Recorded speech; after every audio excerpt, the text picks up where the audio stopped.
मुगल साम्राज्य में देखा जाए तो बहुविवाह एक आम बात थी।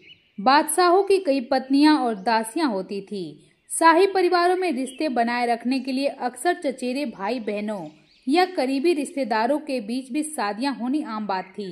यह उस समय की एक स्वीकृत सामाजिक और राजनीतिक परंपरा भी मानी जाती है। वहीं देखा जाए तो सम्राट अकबर ने अपने जीवन में कई विवाह किए, जिनमें कुछ राजनीतिक गठजोड़ों के लिए थे, लेकिन उनका पहला विवाह एक बहुत ही खास रिश्तेदार से हुआ था। यह शादी उनके बचपन में ही तय हो गई। जिस महिला से अकबर का पहला विवाह हुआ तब वह उनकी चचेरी बहन यानी कि रुकैया बेगम थी। रुकैया बेगम अकबर के पिता हुमायूं के छोटे भाई हिंदाल मिर्जा की इकलौती बेटी थी। इस रिश्ते से वह अकबर की बहन के समान ही थी। अकबर और रुकैया बेगम का विवाह 1551 ईस्वी में हुआ था।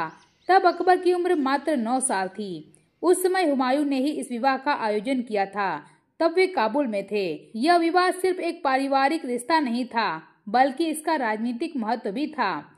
हिंदाल मिर्जा की अचानक मृत्यु के बाद हुमायूं ने रुकैया को अकबर के साथ जोड़कर रिश्ते को मजबूत किया, जिससे परिवार के भीतर की एकता और शक्ति बनी रही। देखा जाए तो रुकैया बेगम अकबर की पहली पत्नी होने के नाते शाही हरम में एक महत्वपूर्ण स्थान रखती थीं। हालांकि इतिहासकार बताते हैं कि उन्हें कोई संतान नहीं हुई। इसके बावजूद उन्होंने अकबर के हरम में एक वरिष्ठ और सम्मानजनक भूमिका निभाई।